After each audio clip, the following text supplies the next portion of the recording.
Hello friends, ഇന്നത്തെ ചെമ്പനീർപ്പൂവിൻ്റെ കഥ കേൾക്കണ്ടേ? അങ്ങനെ ആമിയും രേവതിയും തമ്മിലൊരു ബെറ്റ് വെച്ചിട്ടുണ്ടല്ലോ. ആമി വീഴുമ്പോൾ സച്ചി പിടിക്കുകയാണെന്നുണ്ടെങ്കിൽ രേവതി ആമിക്ക് 1000 രൂപ കൊടുക്കണം. സച്ചി പിടിച്ചില്ല എന്നുണ്ടെങ്കിൽ ആമി രേവതിക്ക് 1000 രൂപ കൊടുക്കണം. അങ്ങനെ ഒരു ബെറ്റ് വെച്ചിട്ടുണ്ട്.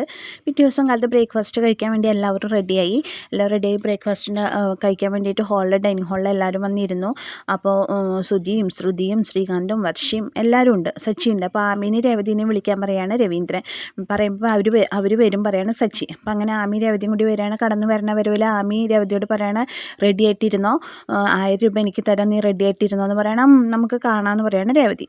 അങ്ങനെ രേവതിനെ വീൽ ചെയറിൽ കൊടുന്നിട്ട് ഡൈനിങ് ടേബിളിൻ്റെ അവിടെ കൊടുന്നിരുത്തിയപ്പോൾ ആമി അവിടുന്ന് പോകുമ്പോൾ എവിടേക്കാണ് ചോദിക്കുമ്പോൾ ഇപ്പോൾ വരാൻ പറയും. അപ്പം സുധി പറയും, എങ്ങനെയാണ് അത് ഇഷ്ടാവണ്ടേ ഫുഡ്, ഞാൻ തന്നെ നിവർത്തിയില്ലാത്തതുകൊണ്ട് കഴിക്കുക ഇവിടുന്ന് ഫുഡ് പറയുമ്പോൾ ശ്രീകാന്ത് പറയും, കഷ്ടപ്പെട്ട് ഞങ്ങൾ ഉണ്ടാക്കണമെന്ന് പറയാം, വേണമെങ്കിൽ കഴിച്ചാൽ മതി, സുധിയേട്ടനും വൈഫും കഴിക്കണമെന്ന് ഞങ്ങൾക്ക് ഒരു നിർബന്ധമില്ല, നിങ്ങൾ എവിടെ നിന്ന് വെച്ചാൽ കഴിച്ചു, ഞങ്ങൾ ആരും നിർബന്ധിക്കുന്നില്ല എന്ന് പറഞ്ഞിട്ട് ശ്രീകാന്ത് അങ്ങനെ സുധീനെ ഇതാക്കുകയാണ്. അപ്പോൾ സുധി ഒന്നും മിണ്ടുന്നില്ല. അത് കഴിഞ്ഞ് ആമി അവിടുന്ന് പെട്ടെന്ന് പാസ് ചെയ്ത് വരുമ്പോൾ അപ്പോൾ ആമി വേറെ ഒന്നല്ല, ബെറ്റിൻ്റെ കാര്യത്തിന് വേണ്ടിയിട്ട് വീഴാൻ വേണ്ടിയിട്ടാണ് അവിടുന്ന് മാറിപ്പോയത്. ആമി അവിടുന്ന് വന്നിട്ട് പെട്ടെന്ന് രേവതിയുടെ വീൽചെയറിൻ്റെ അവിടെ വീഴാൻ വേണ്ടി അയ്യോ സച്ചി പിടിക്കും പറഞ്ഞിട്ട് വീഴാൻ പോകണു. പക്ഷേ സച്ചി പിടിക്കുന്നില്ല. ആമി നിലത്ത് വീഴുന്നു. നിലത്ത് വീഴുമ്പോൾ രേവതി അത് കാണുമ്പോൾ കൈ ഒട്ടിച്ചിരിക്കുകയാണ്. രേവതി ഭയങ്കര സന്തോഷത്തിൽ കൈ ഒട്ടിച്ചിരിക്കുകയാണ്. അപ്പോൾ എല്ലാവരും ഇങ്ങനെ അന്തം വിട്ട് നിൽക്കുക, എന്താ ഇപ്പോൾ രേവതി ഇങ്ങനെ കൈയോട്ടിച്ചിരിക്കണ എന്ന് വിചാരിച്ചിട്ട്. അപ്പോൾ രേവതി പറയും, ആമി വേദനിച്ചോ, എഴുന്നേക്ക് പറയും. അപ്പോൾ സച്ചിയോട് പറയും, സച്ചി ഒന്ന് പിടിക്കടാ എന്ന് പറയാണ്. അപ്പോൾ സച്ചി പറയും, ഇല്ല. അപ്പോൾ സച്ചി ഒന്ന് പിടിക്കടാ, എനിക്ക് വയ്യടാ, എൻ്റെ നടു വേദനിക്കുന്നേ, ഒന്ന് പിടിക്കടാ സച്ചി പറയണം. അപ്പോൾ സച്ചി പിടിക്കണില്ല. വർഷയോട് പറയും, വർഷ ഒന്ന് പോയിട്ട് അവളെ പിടിച്ചുനയിപ്പിക്കുക പറയണം. അങ്ങനെ വർഷ പോയിട്ട് ആമീനെ പിടിച്ചുനയിപ്പിക്കുകയാണ്. അപ്പോൾ രേവതിക്ക് ചിരി സഹിക്കാൻ പറ്റില്ല. രേവതി വെച്ച് വേദനിച്ചു ആമി ചോദിക്കുമ്പോൾ വേദനിച്ച് പറഞ്ഞു, സാരമില്ല, നിന്നോട് ഇപ്പോൾ ആരും വീഴാൻ പറഞ്ഞില്ലല്ലോ, വാ നിനക്ക് ഇരിക്കാൻ പറ്റുമോ, കുഴപ്പമില്ല, എന്നാൽ വാ ഇവിടെ വന്നിരുന്ന് ഭക്ഷണം കഴിക്കുക പറഞ്ഞിട്ട് രേവതിയുടെ അടുത്ത് ആമീനെ വിളിച്ചിരുത്താണ്.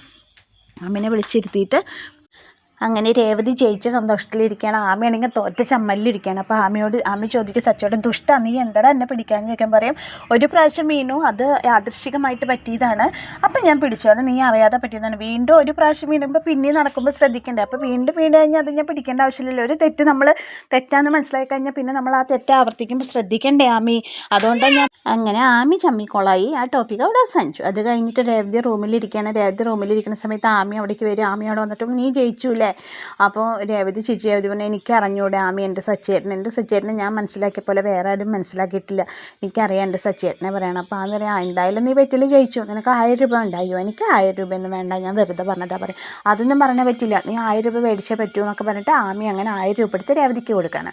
രേവതിക്ക് കൊടുക്കുമ്പോൾ രേവതി കുറേ വേണ്ട പറയും, പക്ഷേ ആമി നിർബന്ധിച്ച് പിടിപ്പിക്കുകയാണ്. പക്ഷേ ആമിക്ക് തോറ്റതിൽ വിഷമമൊന്നുമില്ല കേട്ടോ. അങ്ങനെ രേവതി ബെറ്റ് ജയിച്ചാൽ ആമിക്ക് വിഷമമൊന്നുമില്ല. അങ്ങനെ അവർ ചിരിച്ച് സന്തോഷമായിട്ടിരിക്കുന്നു. അത് കഴിഞ്ഞ് ആമി രാത്രി ഇങ്ങനെ സോഫയിലിരുന്നിട്ട് ആലോചിക്കുന്ന സമയത്ത് രവീന്ദ്രനും സച്ചിയും കൂടി അങ്ങോട്ട് വരികയാണ്. അവർ വരുന്നത് വേറെ ഒന്നിനുമല്ല, ആമിയോട് വീട്ടിൽ പോകാൻ പറയാനാണ്. അവർ തലേ ദിവസം തീരുമാനിച്ചിട്ടുണ്ടായിരുന്നില്ല. അപ്പോൾ ആമിയോട് വീട്ടിൽ പോകാൻ പറയാനാണ് അവർ വരുന്നത്.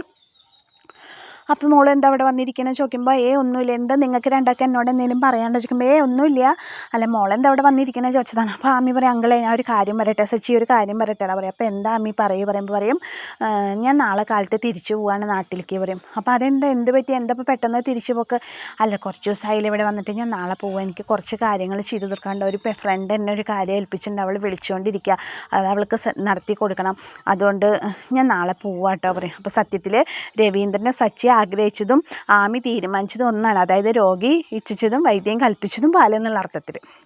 അങ്ങനെ ആമി തിരിച്ചു പോകാനുള്ള തയ്യാറെടുപ്പിലാണ്. അപ്പോൾ ശരി, ഇപ്പോൾ മോൾ അങ്ങനെയാണെന്നുണ്ടെങ്കിൽ എന്നാൽ ഇപ്പോൾ എന്താ ചെയ്യുക പറയുമ്പോൾ സച്ചി പറയും, ശരിയാ, നിർബന്ധിക്കാൻ നമുക്ക് പറ്റില്ലല്ലോ അല്ലേ അച്ഛാ എന്ന് പറഞ്ഞിട്ട് സച്ചി എന്തായാലും അവൾ പോണ സന്തോഷത്തിലാണ്. അത് കഴിഞ്ഞിട്ട് രവീന്ദ്രൻ കിടക്കാൻ മുമ്പ് സച്ചി മുമ്പ് എന്നാൽ ശരി ആമി പറയുമ്പോൾ, നിൽക്കട സച്ചി, കുറച്ച് നേരം ഇവിടെ ഇരിക്കുക, എൻ്റെ കൂടെ ഒന്ന് വർത്താനം പറയുക, അത് വേണ്ട, നമുക്ക് നാളെ രാവിലെ സംസാരിക്കാം, അല്ല നാളെ രാവിലെ ഞാൻ പോവിടാം, പിന്നെ എനിക്ക് സംസാരിക്കാൻ പറ്റില്ലല്ലോ, കുറച്ച് നേരം ഇരിക്കടാന്നൊക്കെ പറഞ്ഞിട്ട് ആമി ഓടി വന്ന് സച്ചിനെ കെട്ടിപ്പിടിക്കും. എന്നിട്ട് വാടാ കുറച്ച് നേരം സംസാരിക്കാൻ പറഞ്ഞിട്ട് അങ്ങനെ ആമി സച്ചിനെ അവിടെ ഇരുത്തിയിട്ട് സംസാരിക്കും ഹാളിലിരുന്നിട്ട്. അപ്പോൾ യാദൃശ്ചികമായ ഗതി കടന്നു പോകുന്ന ശ്രുതി ഇവർ ഹാളിലിരുന്ന് സംസാരിക്കുന്നത് കാണുമ്പോൾ രാത്രിയാണല്ലോ. അപ്പോൾ ശ്രുതി അത് കണ്ട് ഇപ്പം ഞാൻ ശരിയാക്കി തരാം എന്നുള്ള ചിന്തയിൽ ശ്രുതി ഇതിന് ഞാൻ പാര പണിയുണ്ട് പറഞ്ഞിട്ട് ശ്രുതി ഓടിപ്പോയി രേവതിയുടെ റൂമിൽ പോകണം. രേവതിയുടെ റൂമിൽ പോകുമ്പോൾ രേവതി അവിടെ ബുക്കിരുന്ന് വായിക്കണം. നീ ഇവിടെ ബുക്കും വായിച്ചുകൊണ്ടിരുന്നോ, നീ ഒന്നും കാണുന്നില്ലേ അവർ. അപ്പോൾ എന്താ ശ്രുതി ചോദിക്കുമ്പോൾ, നിനക്ക് എന്തെങ്കിലും കാണണോ, നീ വല്ലതും അറിയണ്ടോ, നീ ഉറങ്ങിയെന്ന് വിചാരിച്ചിട്ടാവും അവരിങ്ങനെ ഇവിടെ എന്തൊക്കെയാണ് നടക്കണം പറയും. അപ്പോൾ എന്താ ശ്രുതി കാര്യം പറയും, വാ കാണിച്ചു തരാൻ പറഞ്ഞിട്ട് ഒന്നും പറഞ്ഞേ പറ്റില്ല, നേരിട്ട് കാണാനുള്ളതാണ് പറഞ്ഞിട്ട് രേവതീനെയും കൂട്ടിയിട്ട് ശ്രുതി ഹാളിലേക്ക് വരികയാണ്. ഹാളിലേക്ക് വരുമ്പോൾ രേവതി ശ്രുതിയും കൂടി വരുമ്പോൾ സച്ചിയും ആമയും കൂടി അടുത്തടുത്ത് ഇന്ന് സംസാരിക്കുന്നതാണ് കാണുന്നത്.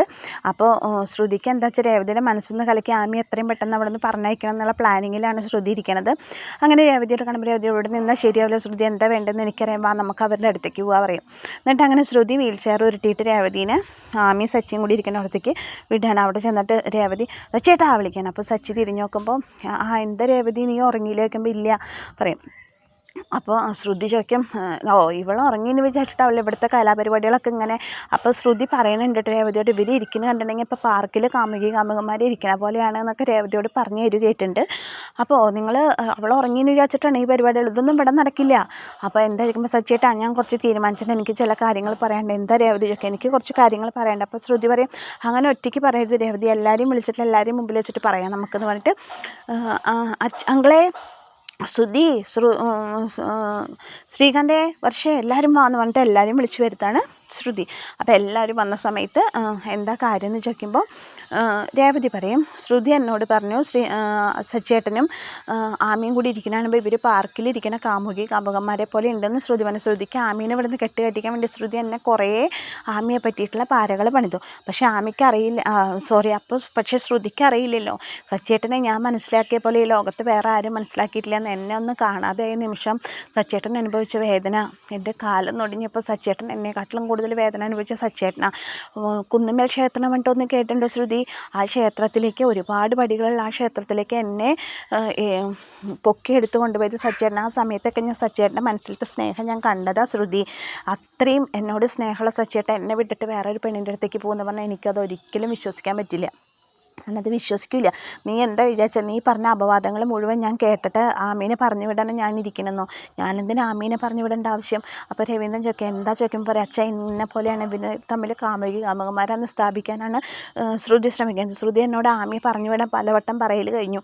അപ്പോൾ രവീന്ദ്രൻ എന്താ ശ്രുതി ഇത് എന്നൊക്കെ ചോദിച്ചിട്ട് രവീന്ദ്രൻ ശ്രുതിയോട് ചൂടാവും. ശ്രീകാന്ത് വർഷം പറയും അയ്യേ മോശം. അപ്പോൾ ശ്രുതി പറയും എന്താ ഇപ്പോൾ ശ്രുതി പറഞ്ഞതിൽ തെറ്റ്? അവരെ കണ്ട അങ്ങനെയല്ല. അപ്പോൾ ശ്രീകാന്ത് അപ്പോൾ വർഷമൊക്കെ മാർക്കിടാൻ സുധേട്ടനാരാ കലോത്സവത്തിലത്തെ ജഡ്ജോ എന്ന് ചോദിച്ചിട്ട് വർഷ സുധീനെ ചീത്ത പറയാണ്.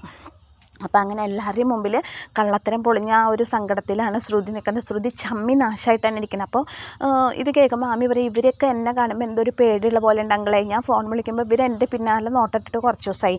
ഞാൻ ഫോൺ വിളിക്കുമ്പോൾ ഇവരെൻ്റെ പിന്നിൽ വന്ന് നിൽക്കുക, ഞാൻ എന്ത് ചെയ്യുമ്പോൾ ഇവരെൻ്റെ പിന്നിൽ നിൽക്കുക, ഇവരെന്നെ നോട്ട് ചെയ്തുകൊണ്ടിരിക്കുക. സത്യത്തിൽ ഇവർക്ക് എന്തോ കള്ളത്തരം ഉണ്ട്, ഇവരെന്നെ എന്തോ ടാർഗറ്റ് ചെയ്യണ പോലെ, അതായത് എന്നെ എന്തോ ഒരു പേടിയുള്ള പോലെയാണ് ഇവരുടെ പെരുമാറ്റവും സംസാരം കൂടെ. അതുകൊണ്ടാണ് അവരിവിടെ നിന്ന് കെട്ടിക്കാൻ വേണ്ടി നോക്കണത് എന്നൊക്കെ അങ്ങനെ ആമി പറയും. അപ്പോൾ ശ്രുതി പറഞ്ഞ ഫുള്ള് കള്ളത്തരങ്ങൾ പൊളിഞ്ഞ് പാളിസായി എല്ലാവരും ശ്രുതിക്കെതിരെ തിരിയാണ്.